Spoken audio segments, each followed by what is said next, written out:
हम लोग रास पंचाध्यायी ले रहे हैं। तो आज का प्रसंग है भगवान ने वंशी बजाई। भगवान जी कह रहे हैं भगवान पूर्ण सच्चिदानंद हैं, उनका मन भी सच्चिदानंद है, दूसरी वस्तु के लिए कोई गुंजाइश ही नहीं है। भगवान जो है सच्चिदानंद है, सच्चित आनंद स्वरूप है, दूसरी वस्तु के लिए कोई गुंजाइश नहीं है। सच्चिदानंद घन में भी विभाग कर लिया क्या कि ये भगवान का यह मन है। बोले भगवान तो सच्चिदानंद घन है, सत्य है, चित माने ज्ञान और आनंद ही आनंद है। वहाँ कोई दुख, परेशानी, टेंशन, स्ट्रेस कुछ नहीं है, वहाँ आनंद ही आनंद है। तो जो भगवान से जुड़ जाता है उसके जीवन में भी आनंद ही आनंद हो जाता है। अब भगवान को गोपियों के साथ रास करना है, एक विभाग कर दिया कि ये भगवान का मन है। एक प्रकार से देखो, भगवान में मन और मन में चंद्रमा और मन में वृंदावन और मन में अनुराग रंजन। अब भगवान के मन में है कि हम गोपियों को आनंद दें।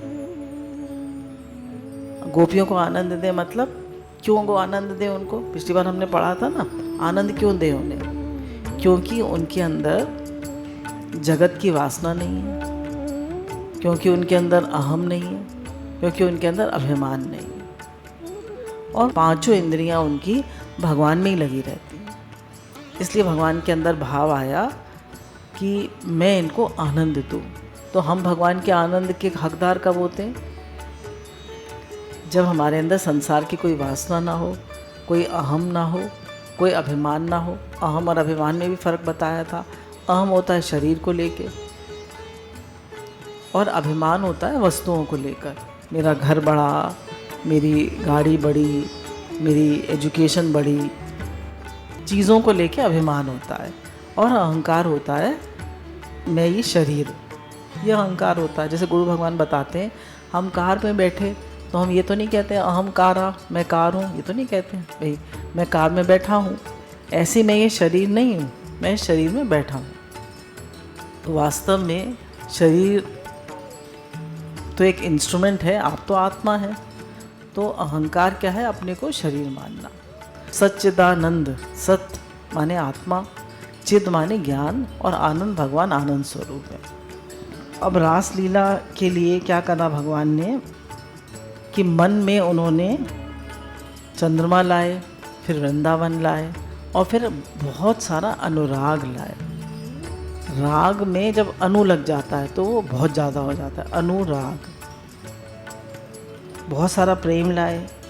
ये अलौकिक सृष्टि भगवान की रास लीला प्रकट करने के लिए है।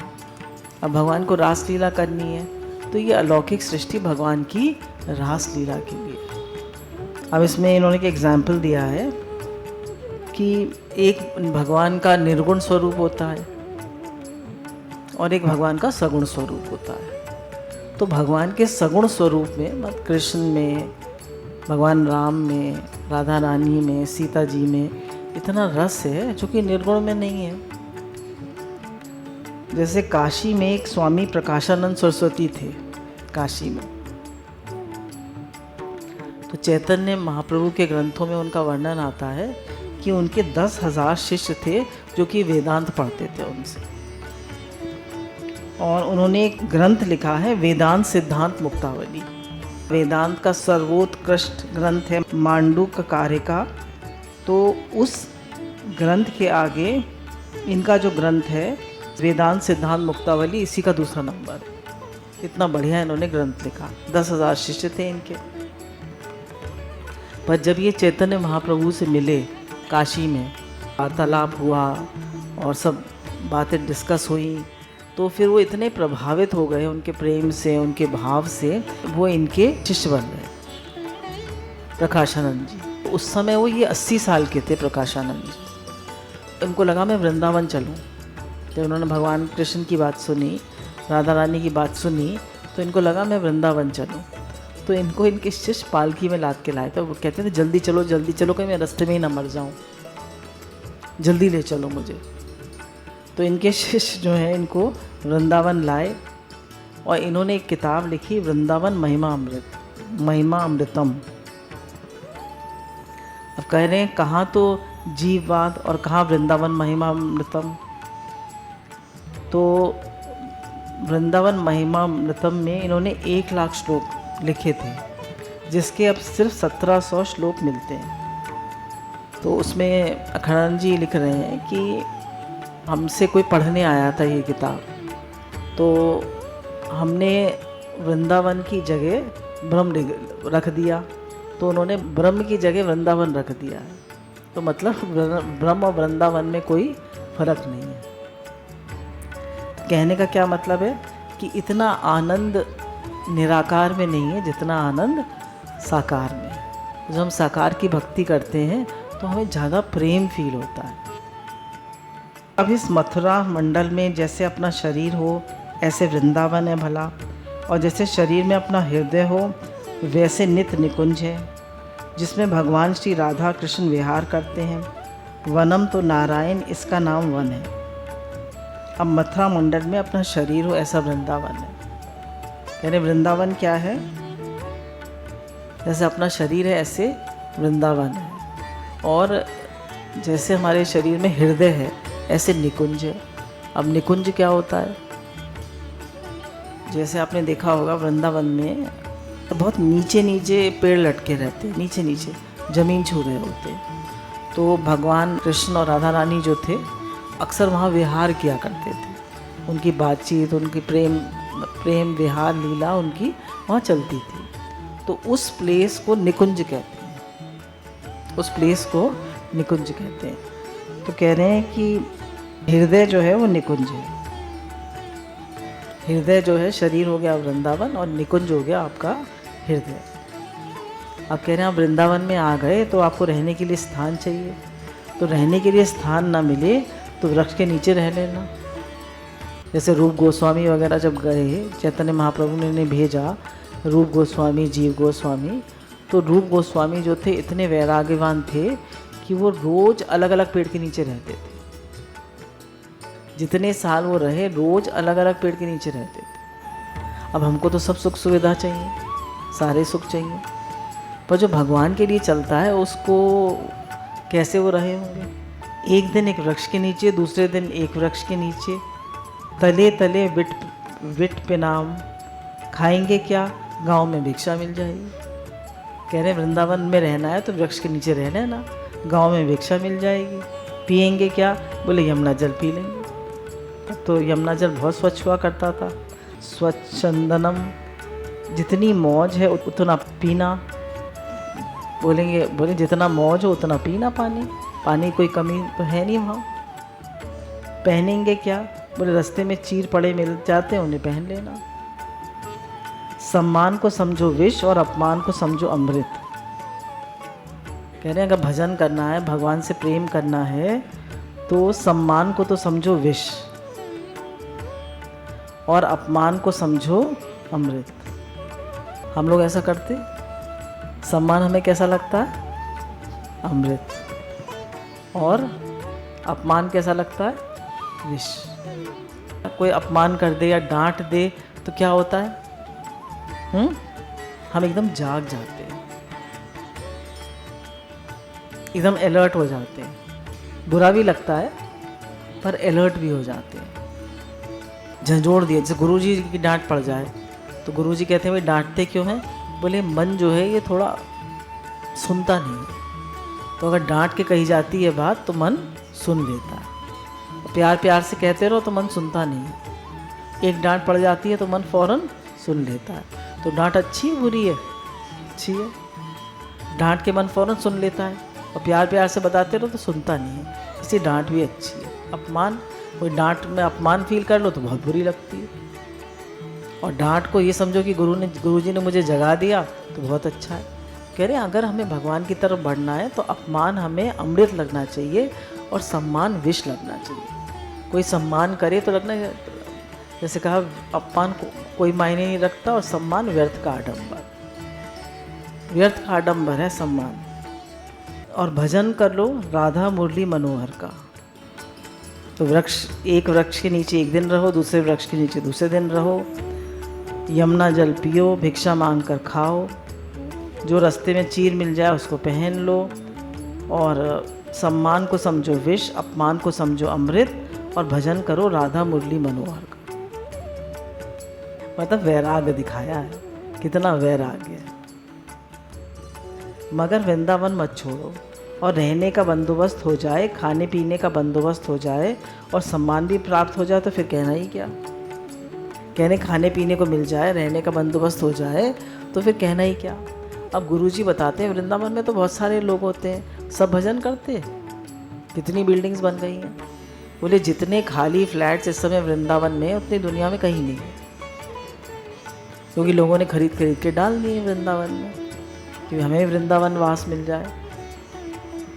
पर कहा वृंदावन तो तब है जब हृदय वृंदावन बने। चैतन्य महाप्रभु तो पुरी में रहते थे, पर उनका हृदय वृंदावन था, उसमें राधा कृष्ण निवास करते थे, उन्हें भगवान हमेशा याद थे। हे नाथ आपको कभी भूलूं नहीं, हे नाथ आप मेरे हैं, मैं आपका हूँ। इसमें जितनी शांति है उतनी किसी में नहीं। जितनी शांति प्रेम और समर्पण में है, भगवान से अपनापन में है, उतनी और कहीं नहीं है। तो भगवान से अपनापन करें। हे नाथ मैं आपको कभी भूलूं नहीं, आप ही मेरे हैं। मुरली मनोहर कृष्ण कन्हैया आप ही मेरे।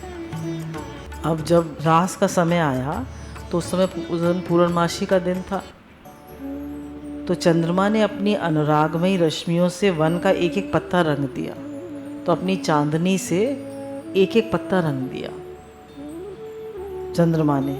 माने उन्होंने उत्सव का प्रारंभ कर दिया, उत्सव मनाना शुरू कर दिया।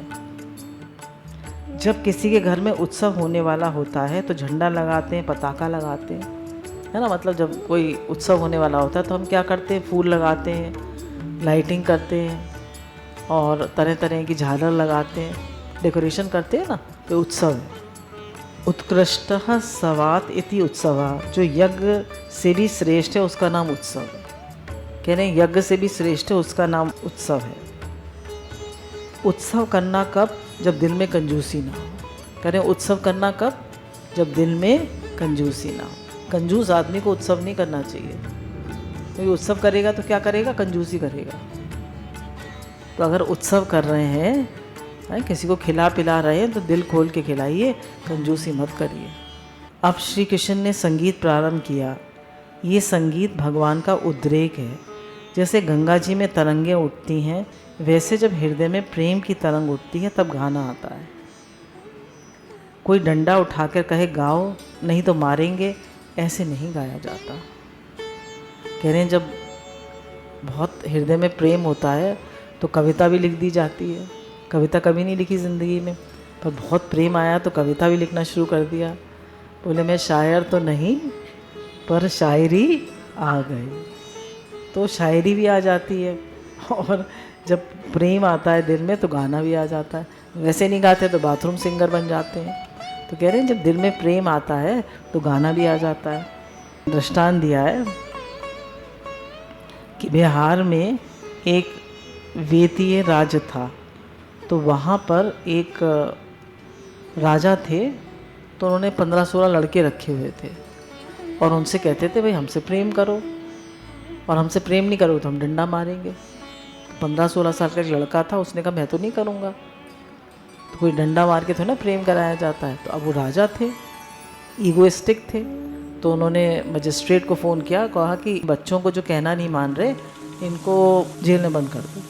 तो मजिस्ट्रेट ने कहा कि भाई इनका जुर्म क्या है। अब जुर्म क्या बताएं, ये दोनों बताएंगे भाई ये मुझसे प्रेम नहीं कर रहे।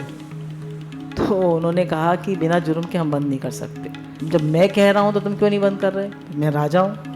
तो उन्होंने कहा कि आप चाहें आप हमको पोस्ट से हटा दीजिए, पर हम बंद नहीं करेंगे। दृष्टांत क्यों दिया गया, तो कह रहे हैं मार मार के प्रीति नहीं कराई जाती।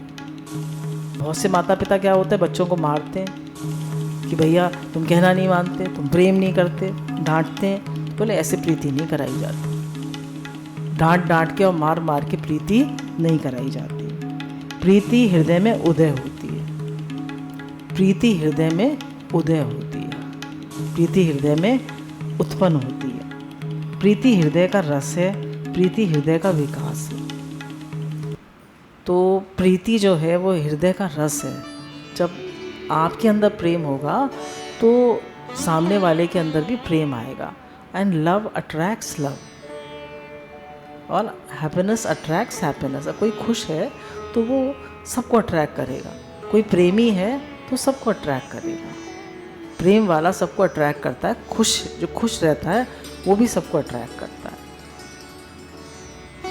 प्रीति हृदय का उल्लास है। प्रीति क्या है? हृदय की खुशी है। जब आपके अंदर प्रेम आता है तो आपके अंदर खुशी आ जाती है, और जब द्वेष आता है तो आप जलने लगते हैं, और जब प्रेम आता है तो खुशी आती है। ज्ञान के उल्लास का नाम प्रीति है। जैसे गंगा जी में शीतल मंद सुगंध वायु चलने पर झिलमिल रोशनी झलकती है, तरंगें उठती हैं, वैसे हृदय में प्रेम की तरंग उठती है। यानी जब गंगा जी में वायु चलती है, तरंगें उठती हैं, तो आपने देखा होगा धूप पड़ रही हो तो कैसे झिलमिल होने लगता है। तो कह रहे हैं ऐसे ही जब हृदय में प्रेम की तरंग उठती है, वो गाना झिलमिल सितारों का आंगन होगा, झिलमिल सब होने लगता है, खुशी आती है। प्रेम जो है खुशी देता है, और संसार में प्रेम होता है तो क्योंकि हमारी एक्सपेक्टेशन होती है, वहाँ पे संसारी प्रेम में एक्सपेक्टेशन होती है, तो कभी सुखी कभी दुखी। और भगवान से जो प्रेम है उसमें कोई एक्सपेक्टेशन नहीं होती, तो हर समय खुशी है। प्रेम की बोली का नाम संगीत है, और प्रेम की चाल का नाम नृत्य है। कहने अगर वास्तव में आपका प्रेम हो जाए तो प्रेम की बोली का नाम, आपके अंदर से संगीत निकलने लगेगा, और प्रेम की चाल का नाम नृत्य है। आप डांस कर करके चलेंगे। कह रहे भैया डांस कर करके गोपियाँ कैसे चलती थी? नृत्य करती थी, ऐसे ऐसे खुश होती थी, और गाना गाएंगे, डांस करेंगे। ये श्री कृष्ण प्रेम की मूर्ति है। कह रहे श्री कृष्ण जो है प्रेम की मूर्ति हैं। तो अगर आपके हृदय में प्रेम आ गया तो संगीत और नृत्य आपके जीवन में अपने आप आ जाएगा। जगो कलम, कलम का अर्थ क्या है? अस्फुट और मधुर। बहुत मीठी बांसुरी बजाई कृष्ण ने, लेकिन अस्फुट था स्वर। कहने क्लियर नहीं था क्या बोल रहे हैं, उस शब्द क्लियर नहीं था क्या बोल रहे हैं। अस्फुट था माने जो सुने उसको ये मालूम पड़े कि हमारा ही नाम ले रहे हैं। भगवान ने एक शब्द बजाया क्लीन, आगे उसका अर्थ बताएंगे कि क्लीम का क्या अर्थ होता है। भगवान ने अपनी बांसुरी से क्लीम शब्द बजाया। ललिता को ऐसे लगा कि जैसे ललिता बुला रहे हैं, विशाखा को ऐसे लगा जैसे विशाखा बुला रहे हैं, राधे को ऐसा लगा राधे को बुला रहे हैं, चंद्रावली को लगा कि चंद्रावली को बुला रहे हैं। एक एक गोपिका को ऐसा मालूम पड़ा कि हमारे नाम की रट लगा रहे। ये हुई अस्फुटता और मिठास इतनी कि सबके प्राण खिंचावें जगो कलम। कहने इतनी मीठी बांसुरी बजाई भगवान ने, इतनी मीठी कि ऐसा लगा कि सबके प्राण खिंचे जा रहे हैं। अगर हम कान्हा के पास नहीं भागेंगे तो हमारे प्राण चले जाएंगे। तो सब गोपियाँ कैसे भागी? किसी के हाथ में आटा लगा था, कोई रोटी परोस रही थी, कोई बच्चे को दूध पिला रही थी, कोई गैया का दूध दूह रही थी, सब छोड़ छाड़ के भागे। किसी ने एक आँख में काजल लगाया था, एक में नहीं लगाया था, किसी ने वो आलता पैर में लगा रही थी तो मुंह पर ही लगा लिया। मतलब उन्हें होश ही नहीं रहा, सब भूल गए। ऐसी भगवान ने मीठी बंसुरी बजाई कि सभी गोपियाँ खिंची आईं। क्यों? बोले कि इसका स्वर प्राण से निकलता है। पूरे जितने भी वाद्य यंत्र हैं या तो पीट पीट के बजाए जाते हैं, पर एक वंशी ऐसी है जो प्राणों से बजाई जाती है। अगर आप वंशी की ध्वनि ध्यान से सुने या वंशी को ध्यान से बजावें तो प्राणायाम करने की ज़रूरत नहीं पड़ती। प्राणायाम से जो सिद्धि मिलती है वह बांसुरी बजाने से अपने आप मिल जाती है। बिना प्राणायाम के बांसुरी बजेगी ही नहीं। बड़ी सुरीली होती है और लंबी खींचती है। ये दिल को खींच लेती है, दिमाग को खींच लेती है। बोले जब बांसुरी बजती है तो दिल और दिमाग दोनों को खींच लेती है। तो भगवान नाद के द्वारा आकृष्ट करते हैं। इसके लिए पहले वंशी की कल ध्वनि है। बताया कि जब हम ज्ञान मार्ग में होते हैं तो शब्द ब्रह्म कहते हैं, शब्द ब्रह्म। तो उसमें तो शब्द ब्रह्म होता है। शब्द के द्वारा गुरु हमको ज्ञान कराते हैं, है ना। कहते हैं अहम ब्रह्मास्मि तत्त्वमसि, गुरु महावाक्य बताते हैं। शब्द के द्वारा जितना भी ज्ञान होता है शब्द के द्वारा होता है। टीचर बोलता है और स्टूडेंट सुनते हैं, उन्हें ज्ञान हो जाता है। अब बोले प्रेम मार्ग में कैसे प्रेम कराया जाता है? बोले प्रेम मार्ग में भगवान जो हैं वो नाद के द्वारा आकृष्ट करते हैं, इसके लिए पहले वंशी की कलध्वनि बजाई। प्रेम मार्ग में उन्होंने कहा नाद के द्वारा आकृष्ट करते हैं, तो पहले क्या बजाई? वंशी बजाई।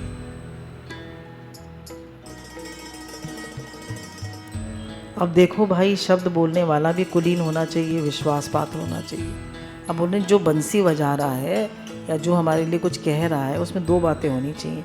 एक तो कुलीन होना चाहिए, अच्छे वंश का होना चाहिए, अच्छी फैमिली का होना चाहिए। दूसरा विश्वास पात्र होना चाहिए। तो इसका नाम है वंशी। इससे बढ़कर वंश वाला और कौन होगा? वंश भी चाहिए, केवल मीठी मीठी बातें नहीं आ जाना चाहिए। बोले वंश भी चाहिए, वंश भी अच्छा होना चाहिए, खाली मीठी मीठी बातों में नहीं आ जाना चाहिए। आजकल की लड़कियां आ जाती है ना, किसी ने ज़रा मीठी बात करी, झट उसमें आ जाती है। वंश भी उत्तम होना चाहिए कि इसकी बात पर विश्वास करने योग्य है कि नहीं। भाई ये जो हमसे मीठी मीठी बात करना है, ये विश्वास करने योग्य है या नहीं, खाली बातें ही बना रहा है। तो भगवान ने इसके लिए वंशी ली, इसको हरिवंश बोलते हैं। कह रहे हैं वंशी का जो वंश है वो हरिवंश है, मतलब भगवान के वंश से आई है, हरिवंश। अच्छा, तो दूसरी बात देखो, इसमें वंशी को मुरली बोलते हैं। तो वंशी का एक तो वंश, भगवान ने वंशी बजाई ना, तो एक तो इसका वंश इतना अच्छा है, हरिवंश, हरि के वंश की है। दूसरा इसको मुरली भी कहते हैं। तो मुर माने दिल में जो ऐठन है उसको जो छीन ले वह मुरली है। दिल में जो ऐठन है उसको छीन ले वह मुरली है। और मुरली में वैसे भी छेद होते हैं ना, कितने सारे छेद होते हैं। जितने भी हमारे जीवन में छिद्रावेषण है, जितनी भी दोष दृष्टि है, वो सब खत्म हो जाए। और अंदर से खाली होती है मुरली, खाली होती है ना, तो खाली होती है मतलब हम भी अंदर से खाली हों। कोई इच्छा, कोई वासना, कोई अहम, कोई संसारी बात मन में हो ही ना। एक ही बात रह जाए, है ही भगवान, है ही भगवान, है ही भगवान। There is nothing but God, everything is God and everywhere is God. कहने तुम्हारे भीतर अभिमान है, इतराते हुए चलते हो, हमारी ओर देखना मत, हमारे बराबर भला कौन। कह रहे हैं तुम्हारे दिल में अभिमान होता है तो कहते हैं हमारी ओर देखना मत, हमारे बराबर कौन। तुम्हारी चाल में भी एक ऐंठ होती है, तुम्हारे अंदर भी एक ऐंठ होती है। तो कह रहे हैं मुरली माने जो तुम्हारी ऐंठ को, तुम्हारे अभिमान को ख़त्म कर दे, सिर्फ प्रेम रह जाए, शुद्ध भाव रह जाए, प्रेम और शुद्ध भाव। जो तुम्हारे दिल में गांठ बन गई है, इस मुर को ये मुरली छीन लेती है। कह रहे मुरली जो है दिल में जो ऐंठ होती है उसको छीन लेती है। कह रहे दिल में 8 गांठें होती हैं, अष्ट पाशों से ये मुरली मुक्त कर देती है। तो मुरली में 8 वो छेद होते होंगे, 8 गांठों वाले बांस से बनाते होंगे मुरली। तब वो कौन सी 8 गांठें? अष्टो पाशा मुरा भिदा, मुर के फंदे हैं 8। अरे बाबा घृणा आ गई मन में। पहला फंदा क्या है? घृणा, हेट, दूसरे से द्वेष या हेट। ये पाप पुण्य के जो संस्कार है ना मन में, उनसे घृणा आती है। कह रहे हमारे मन में जो पाप पुण्य के संस्कार हैं उनसे घृणा आती है। जैसे हमें कोई बहुत दुख दे, हमें किसी से बहुत कष्ट मिले, या हमसे कोई बहुत बुरी तरह करे, तो उससे द्वेष हो जाता है ना, उससे चिढ़ हो जाती है कि हम तो कुछ भी नहीं कह रहे, ज़बरदस्ती कष्ट दिए जा रहा है, हमें ज़बरदस्ती बुरी तरह किए जा रहा है। तो गुरु कहते हैं कि ये भी भगवान की लीला है, क्योंकि भगवान की मर्ज़ी के बिना तो कुछ नहीं होता। तो वहाँ भी एक्सेप्टेंस कर दो और भगवान पे छोड़ दो, और भगवान से प्रेयर करो उसके लिए भी कि भगवान इसका भी भाव शुद्ध रहे, मेरा भी भाव शुद्ध रहे। तो किसी के प्रति भी घृणा मत करो। शंका आ गई मन में, विश्वसनीय है कि नहीं। दूसरी गांठ है शंका, कि भैया मन में शंका आ गई, भाई भगवान ठीक करेंगे नहीं करेंगे, हमारे ऊपर ये मुसीबत आई है, ये परेशानी आई है, भगवान ठीक करेंगे या नहीं करेंगे। तो कह रहे हैं ये बात विश्वास रखो, भगवान का हर विधान मंगल। भगवान जो करेंगे अच्छा ही करेंगे। लज्जा आ गई मन में, लज्जा, निंदा का भाव आ गया मन में, निंदा आ गई। बोले जब आप किसी की निंदा करते हैं, किसी की भी निंदा मत करिए। दूसरे की निंदा करना ये भक्ति में खास रुकावट है। किसी की भी निंदा मत करिए। सब रूप में भगवान, किसकी निंदा करें? दूसरे की बात ही मत करिए। जब आप दूसरे की बात नहीं करेंगे तो पति पत्नी है या बच्चे और मम्मी हैं तो बातों की वो कोटा ही खत्म हो जाए। किसकी बात करें? क्या बात करेंगे बताइए? कोई बात ही नहीं है करने की। गुरु भगवान के अनंत अनंत शुक्राने।